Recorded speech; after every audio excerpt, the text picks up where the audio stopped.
बहुत इजी आ बहुत कम जिनस कम समय भी हो खावा को बहुत टेस्ट लगे रुटी कि परोटा भात जो थे भी खाईपर। एबे आसतु बनइबा डाल फ्राए से मु गोटे कप डाली को आगु पानी में भिजैकी रखी थी। एबे आमे से लुण टिके पकेबा आउ दालचीनी गोटे गुजराती दीटा आ बड़ अलैच पकईदे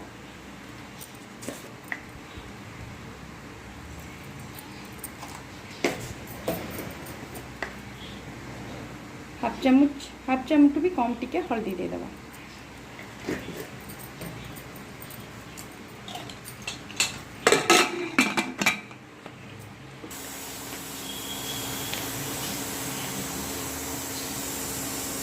अभी तेल पकेबा कड़े तातीगला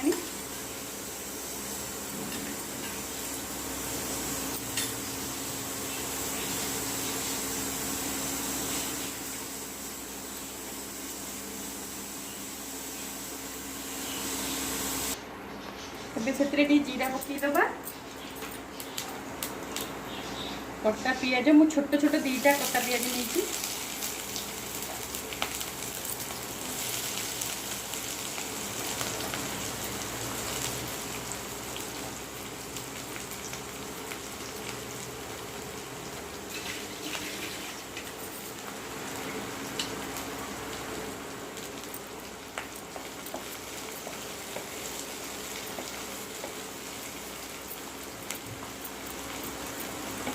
पियाज भाजी गले आम से जिंजर गार्लिक पेस्ट देदेबा।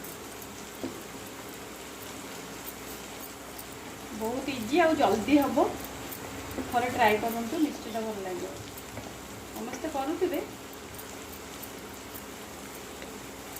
बहुत जल्दी हम बढ़िया लगे।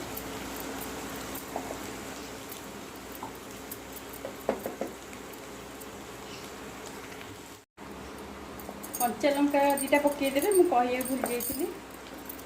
तापर आम अध चामच लंका गुंड हल्दी मु आगुरी पकई डाली अल्प टिके एबे आउ टिके नाकु पकेबा अध चामच भी बहुत कम।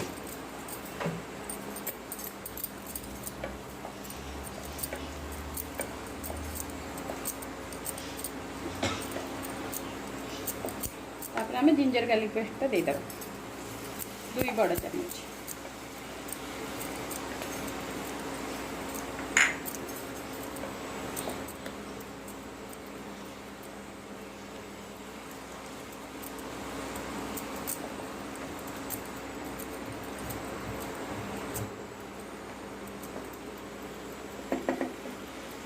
के 5 मिनट करिया परे आमे टमाटो खट्टा देदेबा फाळे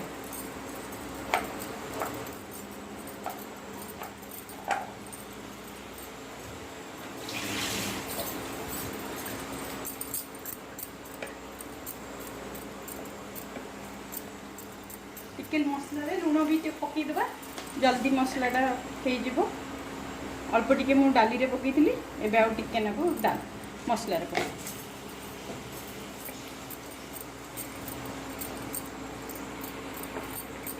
एमती आम 10 मिनिट कषा। देखु तेल पूरा मसला रू रिलीज हो जाए मसला हो गला 10 मिनिट है कषुली डाली भी आमर बढ़िया सीझी जाइए। देखो मुझे आगुरी बतुरे बढ़िया सीझी जाइए। एबे आम डाली पकईदे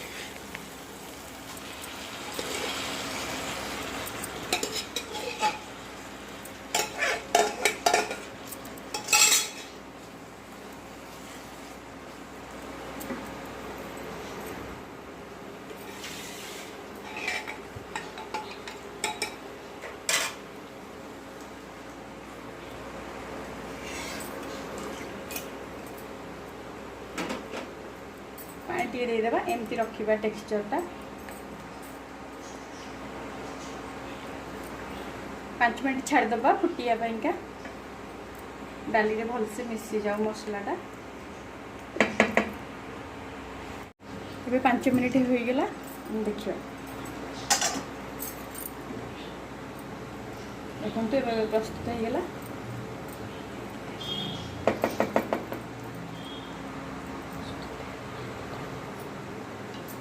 डाल फ्राए प्रस्तुत होगा। एबे अल्प टिके चीनी सामान्य गोटे पिंच टिके चीनी पकईदबा गोलैदबा गोटे मिनिट पर बंद करदेबा गैस। तापर आम टिके गोलमरीच गुंड पकईबा छोट टीस्पून आपण हिसाब रे आपण पकई पारे राग हिसाब रे। दालचीनी टिके ना 2 पिंच शेष है मेन इंग्रेडिएंट।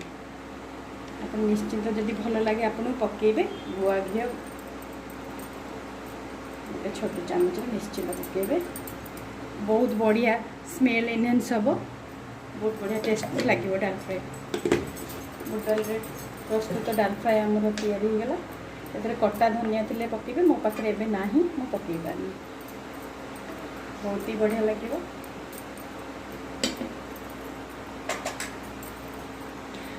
मो चैनल को सब्सक्राइब करेंगे नुआ नुआ नोटिफिकेशन पाइंगा।